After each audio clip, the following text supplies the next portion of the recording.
And joining us right now, it's Trevor Matich for our Redskins Report. Of course, the Redskins Report is brought to you by Fort Union Military Academy. And Trevor, I've got a lot of balls. I got a lot of balls in the air right now with this game. What do you mean? All right. Well, because I always care about the Redskins winning, and of course, everyone here in Washington want the Redskins to win. But number one, I'm going to the game. So, I got a lot riding on that. I'm going to make the trek out to FedEx Field. That right there is an investment. Plus, I've got Jordan Reed sitting on my bench right now in my fantasy football league, and it's hurting. I need him back in the lineup. So talk to me. If our injuries solved, is Jordan Reed going to be back in the lineup as our tight end? And am I going to see a win? Well, you've got a chance to see a win here. And Jordan Reed may or may not be back. Both he and Trent Williams, the left tackle, are in the concussion protocol.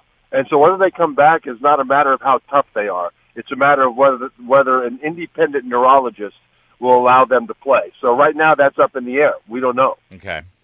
And what did Jay Gruden have to say yesterday? Thursday always seems to be the day that Jay Gruden sort of gives the assessment of where he thinks the team is leading into the weekend. Well, the thing that really has stood out about what he has said is the words code red. Yeah. And that's from the movie A Few Good Men, right, with Jack Nicholson and Tom Cruise. That's right. Where, and really the main event in that movie was where somebody got beat up with soap. And so I guess that's what he's saying there here. The players don't necessarily buy into the concept that it's win or go home in this game. But the concept that this is a brutally important game rings true, because it is. Because if they lose, they're 2-4 right now. If they lose to Tampa, lowly Tampa's one of the worst teams in the league. Lose to them at home. They go into a miserable bye week. And then they have to go play New England in the first game out of the bye week.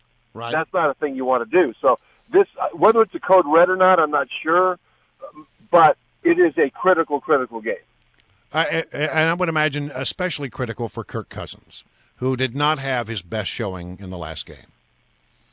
Yeah, Brian, the pattern with Cousins has continued from last year. When he throws 2 interceptions, they lose, always. This year, they are 0-4 when he throws 2 interceptions in the game. They are undefeated, 2-0, when he doesn't throw an interception. Not all of those interceptions are his fault.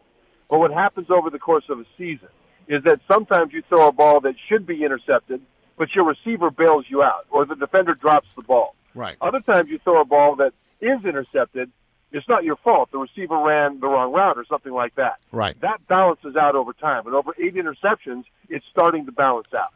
All right. And, of course, the thing that makes it difficult to be the quarterback of the Redskins right now was the people who were injured on the offensive line. Is that situation getting any better? No, because we won't know if Trent Williams comes back until later. And at center, Corey Lichtensteiger may be out again. He's got a lot of problems, including an issue with his neck that's causing weakness in his shoulder. Josh Laribas filled in for him last week and kind of got pushed around a little bit. At left tackle, the backup, Ty Nseki, actually did a very good job last week, but he wasn't challenged that much. I thought the Jets would put wide pass rushers out there against him to make him move in space, and they really didn't. They kind of lined up over him and allowed him to get fitted up on him. So we'll see if Tampa gives him that same luxury if Trent Williams does not come back. So I expect them to try to test that guy. Trevor Matich, you raised the specter of the code red in A Few Good Men, and of course it didn't end well, that code red, for Private Santiago. He ended up dead after the code red. So is Kirk Cousins Private Santiago in this scenario? If he gets the code red after this game, is he benched and we spend the next 2 weeks because of the bye week bringing Colt McCoy into the starting lineup? If he melts down, if Cousins melts down, then that's very much a possibility. But I don't think it's an either-or situation.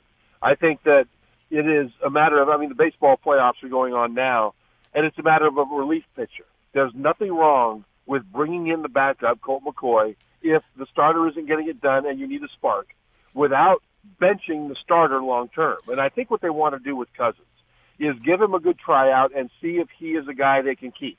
Because his contract is up at the end of this year, I believe. They need to know if they need to re-sign him, and if so, for what position. And so I think at this point, because they don't feel that they have anybody on the roster who can carry the team with his arm, they want to find out if Cousins can develop into that guy, because they don't think that Colt McCoy will develop into that guy long term. So they're willing to give him time to see, because there really is no better option unless you, Larry, want to suit up and play quarterback when you go out to FedEx Field today. But you're saying that they've made the decision that there is no better option, including the third string quarterback. Right, and part of the reason for that is if they play Robert Griffin III, they're taking a huge risk that he will not be any better, and there's no reason to think that he would be any better, but he might be. Who knows? He might come out and just shock the world. But if he gets hurt in certain ways, if he gets seriously injured, they'll have to pay him $16 million next year, and that'll throw off their cap situation. And imagine if they have to have RG3 injured, carrying in dead money and $16 million, wow, when they could have used that money on free agents to make the rest of the team better. And they want to avoid that situation. I don't think they want, or they don't believe that RG3 can turn it around, and that's why they're not playing him. All right, Trevor, we have reached that point in the Redskins update where you give a prediction. Will the defense for the Redskins step up and intercept quarterback Jameis Winston about 7 times or 8 times for a handful of pick sixes? Well, you hit it on the head. The over-under, I think, I'm hearing is 7.5. Poor Jameis Winston, bless his heart. In watching early games, his offensive line is just horrible. He has no chance whatsoever. He's just getting annihilated back there. Good for the Redskins, because the Redskins' defensive front will get after him. So I predict the Redskins to win, and a big reason is what you said, Larry. The Redskins' defensive line will get after Jameis Winston, grab him by the feet, pound him on the ground like Bam Bam Rubble from Flintstones, and I think the Redskins finally have one that they can get their hands around this game. All right, and real fast, Trevor, this is the Legends game. This is the homecoming, so there's going to be a lot of Redskin legends out there. Do you know who's going to show up? Are you going to be stargazing as well? I can't wait. Yeah, I wanted to go there and get autographs, but unfortunately I'll be broadcasting from Comcast Sportsnet, and we'll be talking about the game. So you'll be all I know is that, Larry, if you're going to the game, then the best legend will be in the stands. And wearing underneath whatever hat you're wearing, and the other best legend will be Brian wherever you're watching the game. Now he's just sucking up. He really is, yeah. and we love him for it. Thank Trevor you. Matich, thanks for joining us. It's the Redskins Report, brought to you by Fork Union Military Academy.